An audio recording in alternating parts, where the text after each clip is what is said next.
Welcome back. સરકારને ઘેરી રાજકારણ કરવાની લાહેમાં કોંગ્રેસ પ્રમુખ ટ્રાફિકના નિયમ ભૂલ્યા.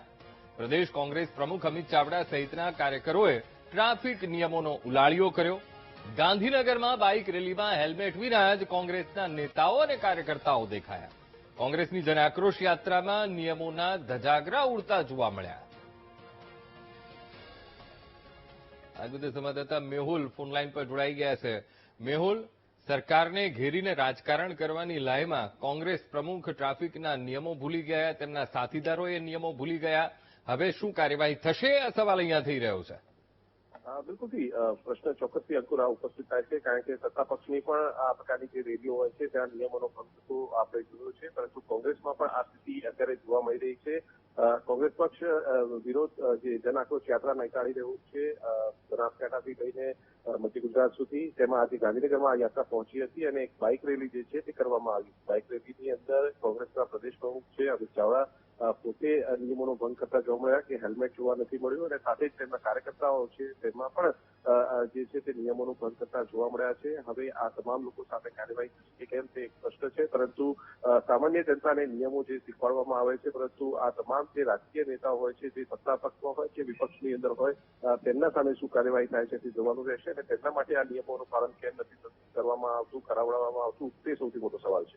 જી બિલકુલ મેહુલ, સમગ્ર માહિતી સાથે જોડાવા બદલ આપનો આભાર. એક તરફ આ વિરોધ પ્રદર્શન અને આ વિરોધ પ્રદર્શન બાઇક રેલી, અને બાઇક રેલીમાં ચહેરો બતાવવા માટે શું હેલ્મેટ નથી પહેર્યું, આ સવાલ પણ એટલા માટે થઈ રહ્યો છે. આ જન આક્રોશ યાત્રા, અને હંમેશા વિરોધ પક્ષ તરીકે વિરોધ કરવા માટે કોંગ્રેસ અવાજ ઉઠાવતી હોય છે, પણ આ રાજકારણની લાહેમાં કોંગ્રેસ પ્રમુખ પોતે જ ભાન ભૂલ્યા અને નિયમોનો ઉલાળ્યો થયો. તમામ બાઇક સવાર નેતાઓ અહીંયા દેખાઈ રહ્યા છે, કાર્યકર્તાઓ દેખાઈ રહ્યા છે, તેમના સાથીદારો દેખાઈ રહ્યા છે, પણ કોઈએ હેલ્મેટ નથી પહેર્યું.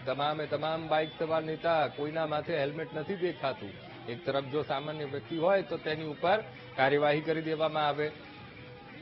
તમે ક્યાંય પણ રસ્તે જઈ રહ્યા છો, હેલ્મેટ નથી પહેર્યું અને કેમેરાની નજર તમારા વાહન ઉપર, તમારા ઉપર પડી ગઈ અને તરત જ ઈ મેમો તમારા મોબાઈલ પર આવી જતો હોય છે.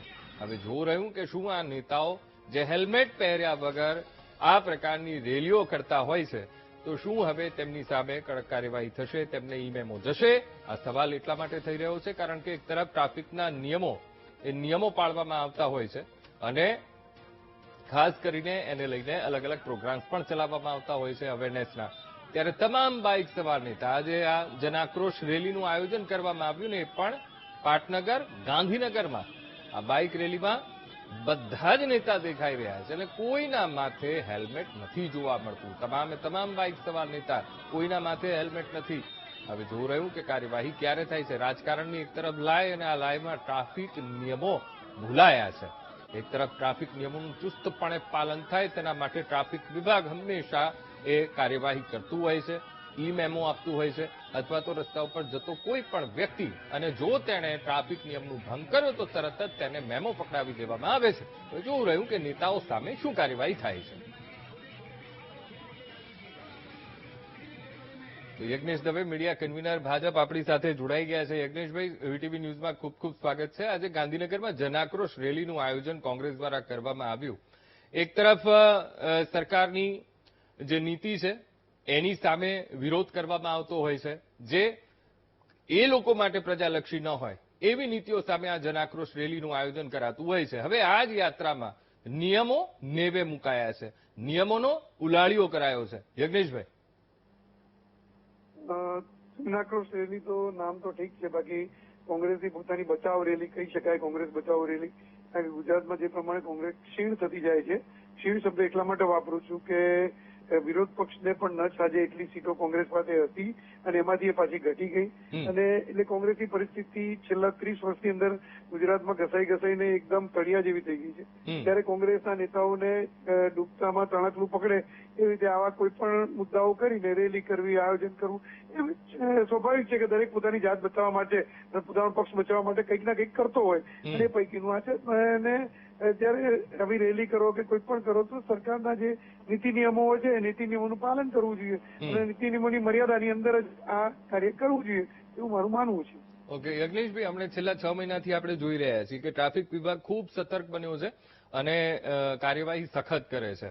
તમે કદાચ રસ્તા ઉપર તમે હેલ્મેટ પહેર્યા વગર નીકળો છો તો તરત જ ત્રીજી આંખની નજરે આવો એટલે તરત જ ઈ મેમો તમારા મોબાઈલ ઉપર આવી જતો હોય છે. પણ જ્યારે આ પ્રકારની રેલીઓ થતી હોય છે, રાજકારણ એમાં ભળતું હોય છે ને કાર્યકર્તાઓ, નેતાઓ આવી રીતે નીકળતા હોય છે અને નિયમોનો ઉલાળ્યો જ્યારે થતો હોય છે તો એવું નથી લાગતું કે નૈતિક રીતે બધાને આ લાગુ પડે છે કે ના, નિયમો બધા માટે છે અને એ નિયમોનું પાલન થવું જોઈએ?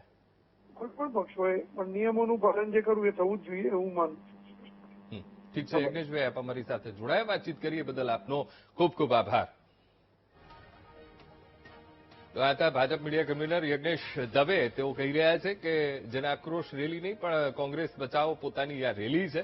કહ્યું કે મારી એટલી જ સલાહ છે કે નિયમોનું પાલન તેમણે કરવું જોઈએ, આ રીતે ન નીકળવું જોઈએ, ટ્રાફિકના નિયમોનું પાલન થવું જોઈએ.